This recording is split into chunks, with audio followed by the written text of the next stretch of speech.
저희들은 금년 1월 첫 주부터 지금까지 중간에 몇 주를 제외하고는 거의 여호수아를 강의하고 있습니다. 여러분들 여호수아가 어떤 책이라고 했죠?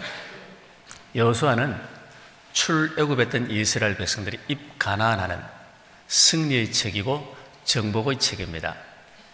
이 여호수아서는 24장까지로 되어 있는데요, 두 부분으로 나누어 볼 수 있습니다. 전반부 1장부터 12장은 가나안 정복 전쟁하는 부분입니다.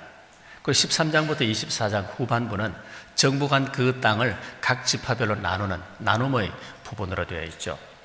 그런데 그 가운데 저희들이 지금 첫 주부터 지금까지 1장부터 12장까지 매 장마다 통해서 가나안을 정복하는 12가지 원리를 저희들이 찾아서 그걸 통해서 우리 은혜를 나누고 있습니다. 오늘 저희들이 12장을 보는데요, 사실은 가나안 정복 전쟁은 11장에서 사실은 다 끝이 났습니다. 이 12장에서는 가나안 정복사 전체를 일목요연하게 정리해 주고 있는데요, 오늘 본문 1절부터 6절까지는 이제 요단 동편의 그 땅을 이제 바산왕 옥과 아모리 왕 시온을부터 그를 승리하고 난 다음에 두 지파 반에게 그것을 나누어 주고, 7절로부터 24절까지는 이제 요단 서편의 그 땅을 이제 31개의 왕, 그러니까 남부에 있는 16왕, 북부에는 15왕, 도합 31개 왕을 하나씩 그 왕을 정복해서 차례대로 기록해 놓은 것이 오늘 본문의 내용이 됩니다. 자, 그럼 여기서 우리들이 하나 참 의문이 가는 것은요, 가나안 7족은 월등한 어떤 지형적인, 지리적인 이점을 그들은 갖고 있습니다. 왜? 그 땅에 이미 수천 년 동안 살았습니다. 또한 그들은 청동기 앞선 문화를 살고 있었습니다. 그러니까 당연히 최신 무기와 말과 병거를 갖고 있었습니다. 그것뿐만 아니라 바다의 모래알처럼 많은 그런 병력도 갖고 있었습니다. 그랬던 그들이 아무것도 가진 것이 없는 이스라엘에게 패했습니다. 그 이유가 무엇이겠습니까? 오늘 저희들은 가나안이 패전했던 패전의 원인과 이스라엘이 승리했던 승리의 그 원인을 통해서 우리들이 함께 은혜를 나누고자 합니다. 첫 번째, 가나안의 그 패전의 그 원인은 그렇죠? 바로 교만과 분열 때문이라는 겁니다. 그들이 모든 것을 다 가졌습니다. 그들은 앞선 문화, 모든 것, 그야말로 모든 이길 수 있는 조건은 다 갖추었는데 그들이 패배했습니다. 그 이유는 바로 그들이 교만했기 때문에 그렇습니다. 그들이 교만했다는 것은 무엇으로 알 수 있습니까? 그 가나안 땅은요, 우리 경상남북도만한 작은 땅입니다. 그 작은 땅에 31개 왕이 있었습니다. 이 말은 뭡니까? 그들이 하나 되지 못하고 연합하지 못했다는 겁니다. 왜 하나 되지 못하고 연합하지 못하죠? 교만하니까, 서로 잘났으니까. 교만한 사람의 특징은 남을 인정하지 않습니다. 내가 최고입니다. 그러다 보니까 하나가 되지 않습니다. 그러다 보니까 이 사람들의 큰 위기가 와서 할 수 없이 그들이 어떻게 합니까? 남부연합군과 북부연합군을 맺었지만도 너무 늦었습니다. 이미 그때는 너무 늦었기 때문에 그들이 이겨낼 수가 없었죠.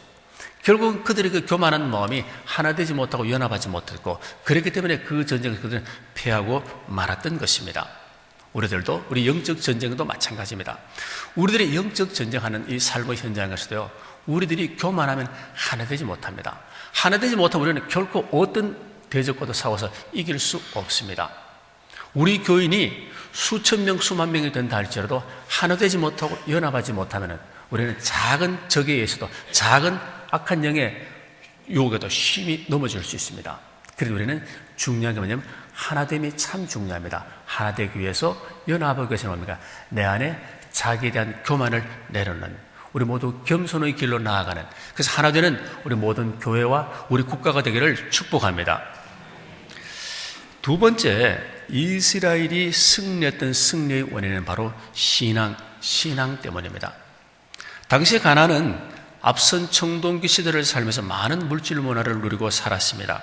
그들은 건축, 설계, 배수, 재련 기술이 당대의 최고의 기술을 갖고 있었습니다. 또 다양한 무역과 축적된 지식에 있어서도 40년 동안 광야에서 유랑생활한 이스라엘 백성보다 훨씬 더 앞서 있었고, 무기나 식량도 이스라엘보다 훨씬 많았습니다. 반대로 이스라엘은 지난 40년 동안 광야를 다니며 심히 지쳐 있었습니다. 뿐만 아니라 가나안 땅에 들어오기 직전에 그 길르앗 땅 요단 동편에서 바산 왕 옥과 아모리 왕 시온과 치열한 그야말로 생명을 거는 전투에서 많은 희생이 생겼습니다. 그렇기 때문에 그들은 결코 이겨낼 수 없는 그런 조건이었지만 그들이 그 7년 동안 그 전쟁에서 승리할 수 있었습니다. 무엇 때문에 그랬겠습니까? 무엇 때문에? 그 승리 원인이 무엇이라고 생각하십니까? 곧 그들에게는 군사력은 없었지만 그들에게는 하나님이 있었습니다. 그들에게 무슨 특별한 말과 병거와 많은 병력은 없었지만 그들에게 만군의 여호와 하나님이 그들과 함께 하셨습니다. 그게 어떻게 드러났죠? 남부연합군과 기본성 싸움에서 하나님이 태양과 달을 멈추게 하시고 하늘로부터 우박을 내려서 그들을 쳐서 그 승리를 가져줬던 분이 하나님이었습니다. 그들은 병거와 말로 사람으로 승리한 것이 아니라 그들은 하나님의 은혜, 하나님의 능력으로 승리했습니다. 우리도 마찬가지입니다. 우리 인생 전쟁에서 우리가 싸워서 승리할 수 있는, 자신할 수 있는 사람 거의 아무도 없습니다. 우리를 승리하고 싸울 수 있는 딱 유일한 비결이 있습니다. 그게 뭡니까? 하나님의 은혜. 하나님이 우리와 함께 하실 때 우리는 어떤 인생 전쟁에서도 어떤 영적인 전쟁에서도 승리할 줄로 믿습니다. 우리 성도들이 정말로 부끄러워할 것이 무엇이겠습니까? 우리 성도들은 내가 가난한 것, 내가 학벌이 약한 것, 내가 외모가 약한 것, 우리는 부끄러워합니다. 진정 우리들이 부끄러워할 것은 무엇이겠습니까? 내게 믿음이 없다는 것, 내게 신앙이 없다는 것, 그게 우리 진정 부끄러운 것입니다. 우리들이 진정 약한 것은 내가 배우지 못했고 내가 무엇을 가지지 못한 것이 아니라 내게 하나님이 없는 것, 그게 우리의 약점이고 그게 우리들의 눈물로 그렇게 느껴지기를 축복합니다. 성도에게서 진정 부끄러운 것은 돈이 없는 것도 학벌이 없는 것도 외모도 없는 것이 아니라 믿음이 없다는 것. 우리들에게 다른 것은 아무것도 없다 할지라도 신실한 신앙, 신실한 믿음만 있으면 우리는 모든 것을 가진 자와 똑같은 줄로 믿습니다. 38년 전에 가데스 바네아에서 이스라엘 백성들이 가나안 족속들을 바라보는 순간 그들은 안악자손, 거인이고 그들이 비하면 우리는 메뚜기와 같더라고 했습니다. 그런데 그 메뚜기들이 어떻게 합니까? 거인을 물리쳤습니다.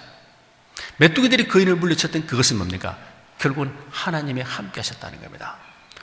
우리 인생에서도 나는 비록 메뚜기 같을 수 있습니다. 많이 가진 자, 많이 배운 자, 건강한 자, 주변에 많은 인맥이 있는 자에 비해서 나는 아무것도 없습니다. 나는 메뚜기와 같습니다. 그러나 내게는 뭡니까? 하나님이 함께 하시면 우리는 거인을 이기는 그런 능력 있는 삶을 살 줄로 믿습니다. 주님을 소유하시는 모든 분 되시기를 축복합니다. 오늘 본문을 통해서 인생, 그 의미는 조금 다른 것이긴 하지만 저는 두 가지의 인생의 의미를 찾아보고자 합니다. 첫 번째는 1절로부터 5절에 나와 있는 버릴 것 없는 인생입니다. 버릴 것 없는 인생. 우리 인생에 버릴 것은 단 하나도 없다는 겁니다. 무슨 말이냐면요, 이스라엘이 지난 기나긴 40년 동안의 광야 생활을 마치고 이제 가나안에 입성하기 직전에 요단 동편 땅에 있는 바산 왕 옥과 아모리 왕 시온과 정말로 생명을 건 전투, 생사를 건 일전을 벌였습니다. 바산 왕 옥이 얼마나 두려운 존재인가 하면 그는요, 주변 60개의 성읍을 다스리는 맹주였습니다. 신명기 3장 11절에 보면요, 그 키가 얼마나 컸으면 그의 침상의 길이가 4.1m, 너비가 1.8m. 그러니까 우리 성경에 나오는 제일 기골이 장대한 장수 누구라고 생각합니까? 골리앗이라고 그러잖아요. 골리앗은 그 키가 2m 70입니다. 골리앗보다 키가 훨씬 더 큽니다. 뿐만 아니라 이 옥은 얼마나 그 기골 장대하고 무거웠느냐면요, 침대 오르고 내릴 때마다 잘못하면 침대가 부러지니까 나무 침대는 쓰지 못하고 철 침상을 둘 정도로 그렇게 기골이 장대하고 그야말로 전쟁에서 산전수전을 다 겪었던 60개 성읍을 다스리고 있는 맹주 중에 맹주였습니다. 그런 바산왕 옥과 싸우는데 그들이 두려움이 없었겠습니까?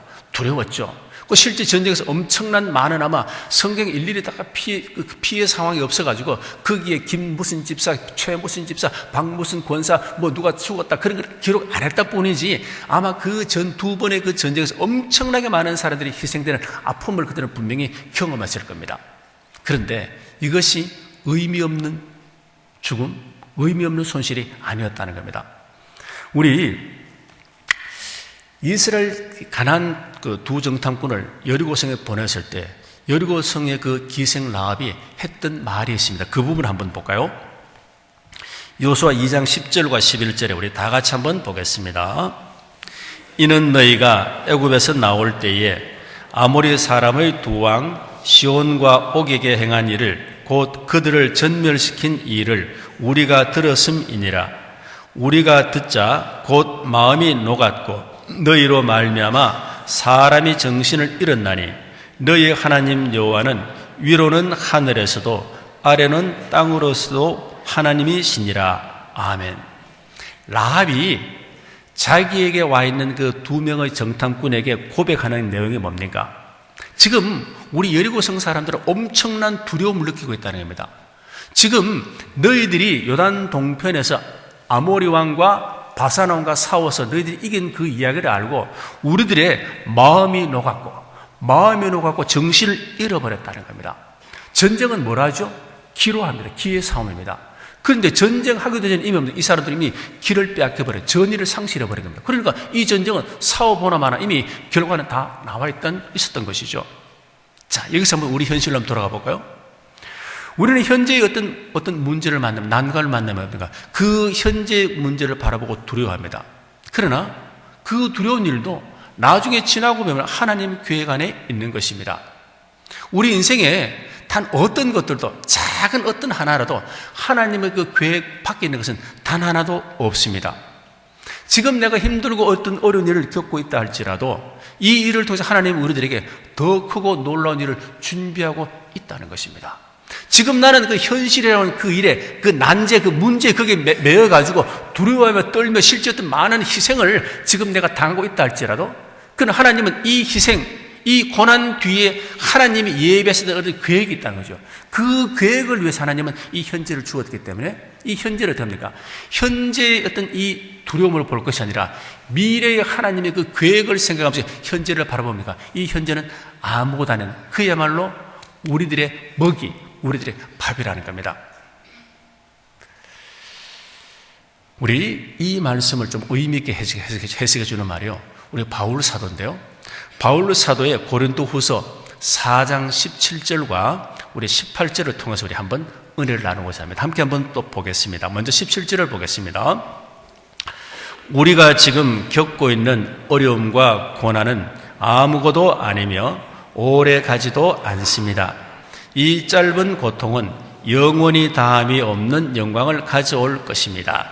뭐라고 하십니까? 지금 우리가 겪고 있는 어려움과 고난은 아무것도 아니며 어떤다고요? 오래 가지도 않습니다. 이 짧은 고통, 우리의 고통은 짧은 고통, 이 짧은 고통은 영원히 다없는 영광을 가져올 거예요. 지금 내가 당하고 있는 이 고통은 엄청나게 크고 내가 감당할 수 없어 보지만 사실 알고 보니까 하나님 편에서 보면 지나고 보면 짧은 이 고통은 나중에 다함이 없는 영광을 준다는 겁니다. 그러니까 이 짧은 고통은 뭡니까? 영광을 위한, 그죠? 영광을 위한 하나의 통로라는 것이죠. 우리 18절을 또 한번 볼까요? 같이 봅니다. 그러므로 우리는 지금 우리를 둘러싸고 있는 눈에 보이는 어려움에는 눈길을 돌리지 않습니다. 오히려 우리는 아직은 보이지 않지만 하늘에 있는 기쁨을 바라보고 있습니다. 어려움은 곧 사라질 것입니다. 그러나 그 기쁨은 영원히 계속될 것입니다. 뭐라 하셨죠? 눈에 보이는 어려움에 눈길을 두지 않습니다. 지금 어려운 그 현실이 여기 내가 함몰되가 내가 절망좌절하는 것이 아니라 어려운 거기에 눈길을 두지 않습니다. 눈길을 어디 둡니까? 아직은 보이지 않지만 하늘에 있는 기쁨, 아직은 내 눈에 보이지 않지만 하늘에 있는 그 기쁨을 바라보고 있습니다. 어려움은 곧 사라질 것이고 그 기쁨은 영원히 계속될 것이라. 이 말씀에 나온 배경이 뭐냐면요, 바울 사도가요 세계를 다니면서 3번의 그 선교 여행도 얼마나 많은 어려움과 고난과 환난을 겪었잖아요. 아마 바울의 목숨이 12개였더라도 그 모든 고난 환난을 감당하지 못했을 겁니다. 그러니까 감당했던 이유가 무엇이겠습니까? 그는 오늘의 그 고난, 오늘의 그 고난의 현장, 나를 힘들게 하는 그 사람을 바라보고 절망하고 좌절하고 자기의 사명과 생명을 끊어버린 것이 아니라, 포기한 것이 아니라 내일의 영원한 기쁨, 하나님의 그 목표를 보고는 오늘을 바라보았기 때문에 그는 능히 이길 수 있었던 것입니다. 여러분들도 우리들 삶 가운데 지금 내가 겪는 이 일 뒤에 하나님 주신 축복이 무엇인지, 하나님이 이 일을 통해서 하나님 나를 어떻게 만들어 가실지 우리 상상하면 생각하면 어떻겠습니까? 오늘의 일이 새롭게 보이겠죠? 우리 김석균 작곡가 찬양 만들었던 우리 주님 손잡고 일어서세요. 우리 이 찬송 찬양하면 1절만 한번 같이 함께 하겠습니다. 가슴에 손을 얹고 뜨겁게 한번 합시다.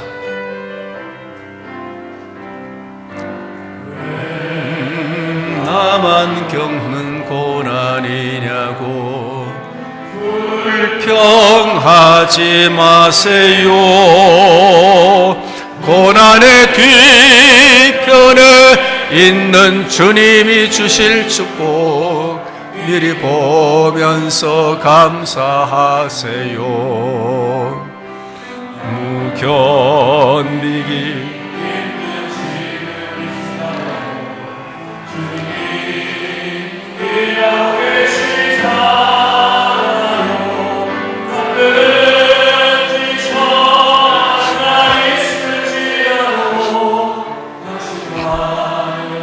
일어서세요. 힘을 내세요. 힘을 내세요. 주님이 손잡고 계시잖아요. 주님이 나와 함께함을 믿는다면 어떤 역경도 이길 수 있잖아요. 여러분들 왜 나만 겪는 고난이냐고 불평하지 마십시오. 고난의 뒤편에는 주님이 주실 그 축복, 주님이 이 고난을 통해서 우리들에게 주실 그 셀 수 없는 그 영원한 기쁨을 생각하면서 오늘을 건너뛰라는 겁니다. 오늘을 극복하라는 겁니다. 남들은 지쳐 앉았을지라도, 그죠? 남들은 지쳐 앉았을지라도 당신은 그래서는 안 해도 된다는 겁니다. 여러분들, 지금 여러분들의 삶을 힘들게 하는, 여러분들 억장을 무너지게 하는 그것이 무엇입니까? 그것이 경제입니까? 사람입니까? 그것이 건강입니까? 그것이 어떤 것이든 건 주님의 손잡고 일어서라는 겁니다. 하나님이 너희들 내 손잡고 내가 너희를 일으켜주겠다고, 너 저 뒤에 있는 큰 기쁨, 영원한 기쁨이 있다고 지금 우리들에게 손을 내밀고 있습니다.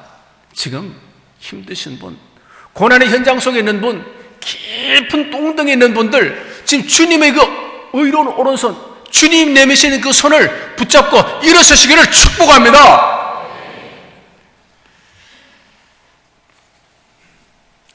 우리 두 번째는요, 인생 6절에 보면요, 목표를 잊어버린 인생. 그죠? 목표를 잊어버린 인생. 지금 왜 우리들이 힘들어하죠? 여러분들이 왜 여러분들이 직장에서 힘들어하십니까? 여러분들의 어떤 그 직업에 대해서 여러분들이 왜 지금 회의를 느끼시죠? 정말로 그 직업이 나쁜 직업이라서 그렇습니까? 여러분들의 그 직장이 진짜 문제 있어서 그렇습니까? 아니면은 여러분들의 지금 인생의 목표가 흔들려져 버렸기 때문에, 내가 왜 이 직장에 들어가는지, 내가 이 직업을 택했는지 그 목표를, 내가 인생의 목표를 잊어버렸기 때문에, 목표가 지금 사라져 버렸기 때문에 그래서 힘든 거 아닙니까? 우리 6절 말씀을 다 같이 한번 보겠습니다.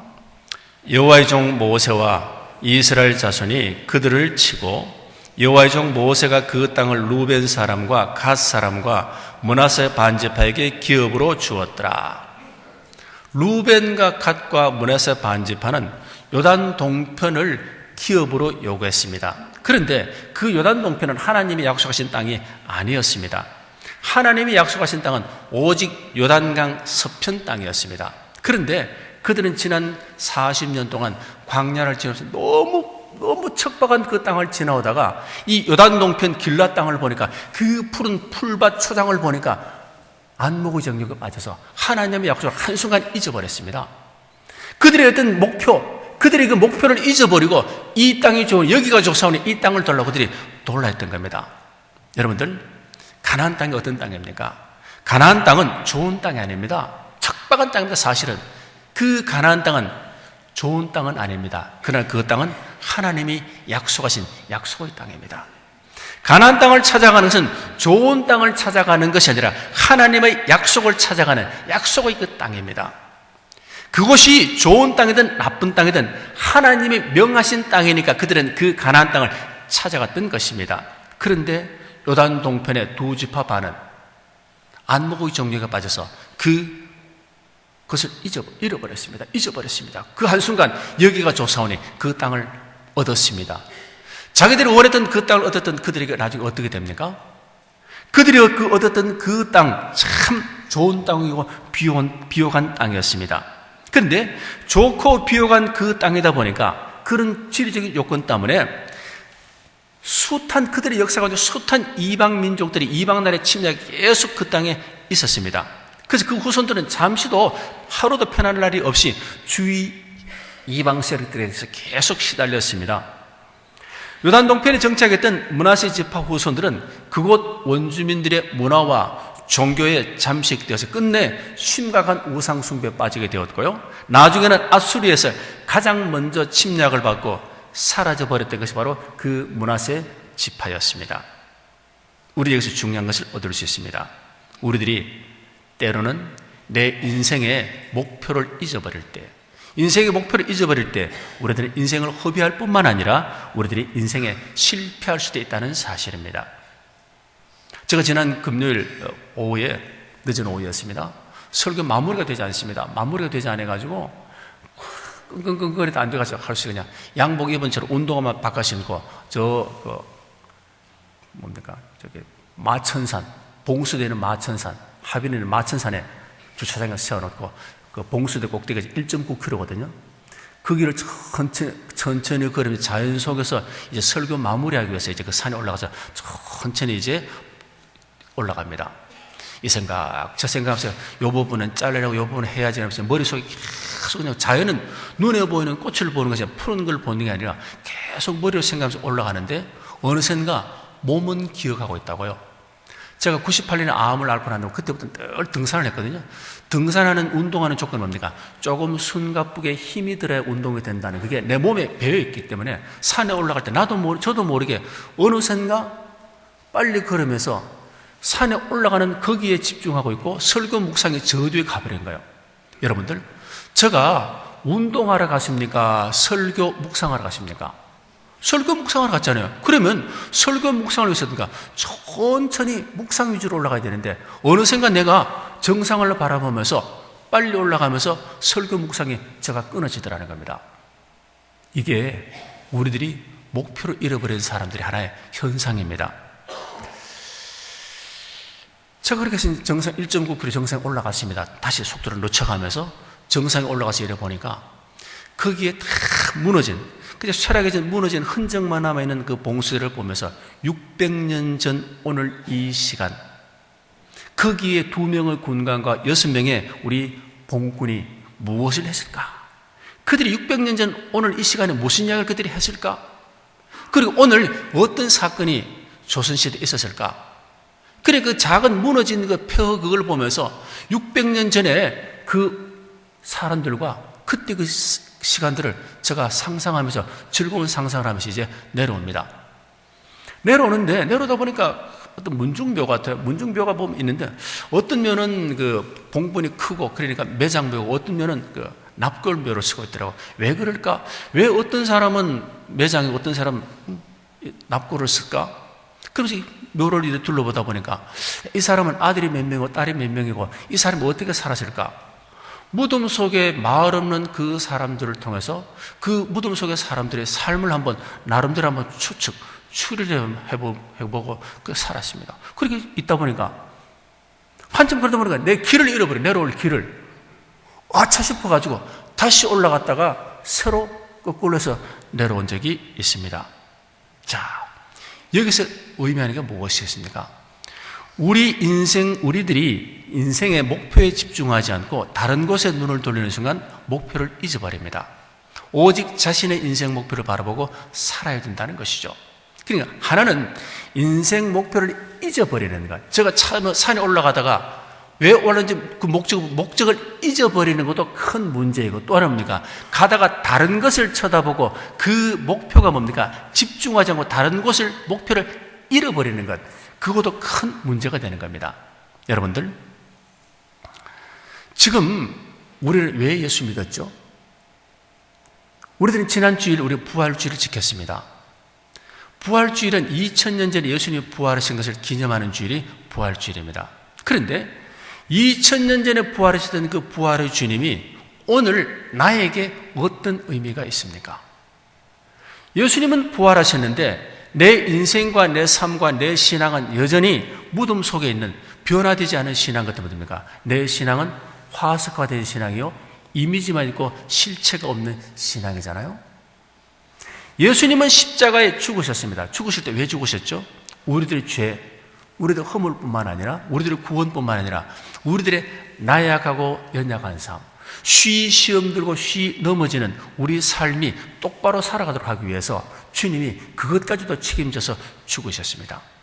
주님은 우리들의 교만함과 우리들의 완악함 때문에도 죽으셨지만도 우리들의 열등감과 자기 비하감, 자기 자존감 낮은 것에서도 그것도 주님께서 십자가에 못 박아서 같이 주님께서 묻혀 죽으셨습니다.